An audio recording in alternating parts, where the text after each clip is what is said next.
Hello बच्चों, let's read this question. So this question say a mass capital M is hung with a light inextensible string as shown in the figure. Find the tension of the horizontal string. Option A is root 2 mg, option B is root 3 mg, option C is 2 mg and option D is 3 mg. तो चलिए बच्चों अब हम इस question को start करते हैं।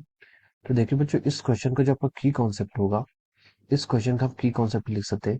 देखिए ये जो सिस्टम है आपका, इस सिस्टम पर मान लीजिए ओ पॉइंट को आप क्या मान लीजिए, ओ पॉइंट पर देखिए आपका जो नेट एक्सटर्नल फोर्स लग रहा है, यानी कि जो आपका सिस्टम है वो क्या आपका इक्विलिब्रियम पर है।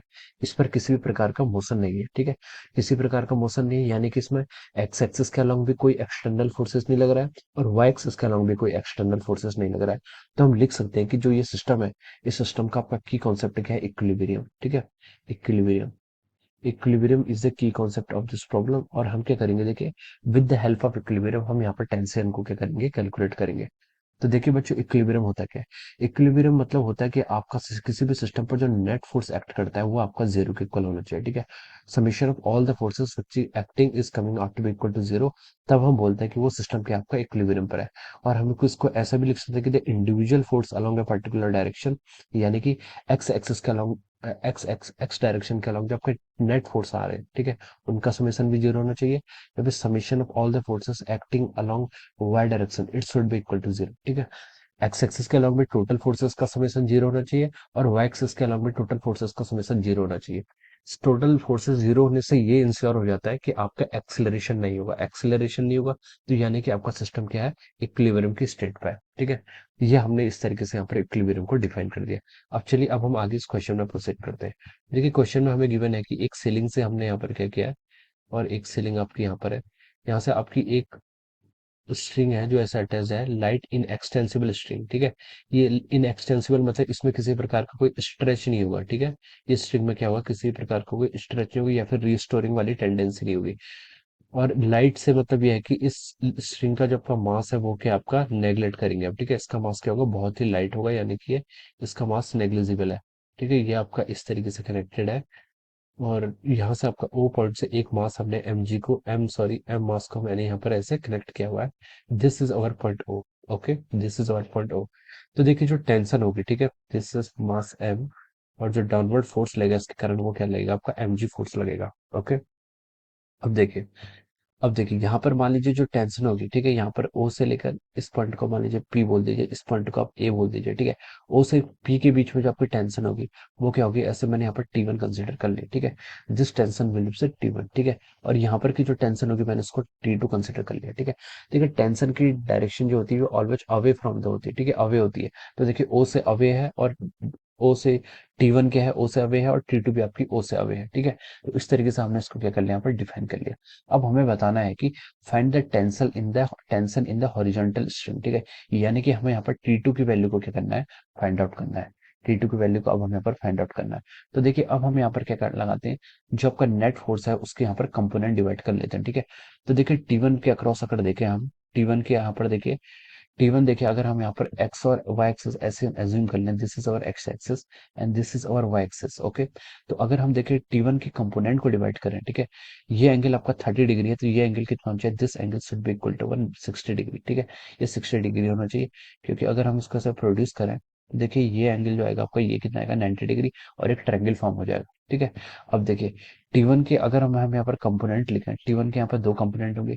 एक कंपोनेंट आपका क्या होगा, इस एक्सिस के अलॉन्ग होगा, ठीक है। One component is along this axis, और ये जो कंपोनेंट होगा हम इसको क्या लिख सकते हैं, this component can be written as T1 cos 60, क्या लिख सकते हैं इसे, T1 cos 60, ठीक है, बेस के अलॉन्ग जो है।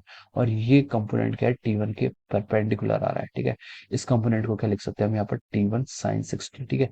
ये हमारे क्या हो गया, हमने T1 के कंपोनेंट लिख लिए अलोंग एक्स एक्सिस और अलोंग वाई एक्सिस, ठीक है। अब हम यहाँ पर इक्विलिब्रियम की कंडीशन को यहाँ पर लगा सकते हैं, ठीक है। अब देखिए ओ क्या है आपका, रेस्ट पर है, तो हम लिख सकते हैं कि total force acting along x direction will be equal to zero, ठीक है। Total force acting along x axis should be equal to zero, ठीक है। तो हमने लिख लिया यहाँ पर अलोंग एक्स एक्सिस के अलोंग हम क्या कर रहे हैं, टोटल फोर्सेस को जीरो के इक्वल कर रहे हैं, ठीक है। अब देखिए एक्स एक्सिस के अलोंग आपके कौन कौन से फोर्सेस आ रहे हैं। पहला फोर्स तो देखिए आपका आ रहा है T1 sin 60, ये फोर्स, ठीक है, ये आपका एक्स एक्सिस के अलोंग है। और पॉजिटिव डायरेक्शन में तो मैंने इसको क्या लिख लिया, T1 साइन ऑफ ओवर 60, ठीक है। और दूसरा देखिए आपका यहाँ से माइनस T2 आ रहा है, ये T2, T2 जो फोर्स आपका ये क्या आपका नेगेटिव डायरेक्शन में है, तो आपने इसको माइनस T2 लिख लिया। लेकिन आपका जो पॉइंट O है वो तो इक्विलिब्रियम पर है, तो ये आपका टोटल जीरो के इक्वल हो जाएगा। तो हम देखिए यहाँ से लिख सकते हैं T1 इंटू साइन 60। साइन 60 की वैल्यू कितनी आ गई आपकी, √3/2 इज इक्वल टू T2। ठीक है, T2 को मैं उस साइड ले गया। एक रिलेशन आपको यहाँ से ये मिल गया, this is make it equation number 1। ठीक है, ये आपकी क्या आ गया, यहाँ से इक्वेशन नंबर 1 आ गई। अब देखिए, ये आपने एक्स एक्सिस के अलोंग अप्लाई किया। अब हम देखते हैं आपका अलोंग वाई एक्सिस के अलोंग हम क्या करते हैं, इक्विलिब्रियम की कंडीशन को यहाँ पर लिखते हैं। ठीक है, वाई एक्सिस के अलोंग देखिए आपका, वाई एक्सिस के अलोंग आपके दो फोर्सेस आ रहे हैं। एक तो देखिए आपका T1 cos 60 आ रहा है। ठीक है, कितना आ रहा है, T1 cos 60। T1 cos 60 आपका पॉजिटिव डायरेक्शन में है, तो हम इसको लिख लेते T1 cos 60। ठीक है, अब देखिए दूसरा आपका देखिए ये फोर्स आ रहा है। ठीक है, इस फोर्स को हम क्या बोलेंगे, ये फोर्स सर हमारा mg के इक्वल होगा। ठीक है, ये फोर्स किसके इक्वल होगा, हमारा कैपिटल M इंटू जी। ठीक है, लेकिन इस फोर्स की आपकी जो डायरेक्शन है ये क्या आपकी नेगेटिव वाई के अलोंग है, तो हम इसको क्या लिख लेंगे, -mg। It should be equal to about zero. Okay, अब देखिए यहाँ से हम क्या लिख सकते हैं, देखिए T1 cos 60 की वैल्यू कितनी होती है आपकी, 1/2 माइन इज इक्वल टू और कैपिटल M इंटू जी। और हम यहाँ से लिख सकते हैं T1 is equal to 2 times M into g. This is the value of our T1। Okay, अब हम क्या करेंगे, दिस वैल्यू को now just put this value on to equation 1। Equation 1 में इसको पुट करेंगे, तो देखिए यहाँ से कितना आएगा आपका, 2 M into g into √3/2 is equal to our T2। ये आपकी वैल्यू 2 के इक्वल आ जाएगी from the equation first. Okay, अब देखिए यहाँ से 2 से 2 को कैंसिल करेंगे, तो देखिए T2 की जो आपकी वैल्यू आ रही है, the value of T2 is coming out to be √3 times M into g. ठीक है, ये आपकी क्या आ जाएगी, T2 की यहाँ से वैल्यू आ जाएगी। तो हम लिख सकते हैं कि the value of T2 is coming out to be √3 mg, and this is matching with the option B of the question. Okay, ये आपका ऑप्शन बी से क्या कर रहा है, मैच कर रहा है। So we can write down here that option B is the correct answer of this question. Option B is correct.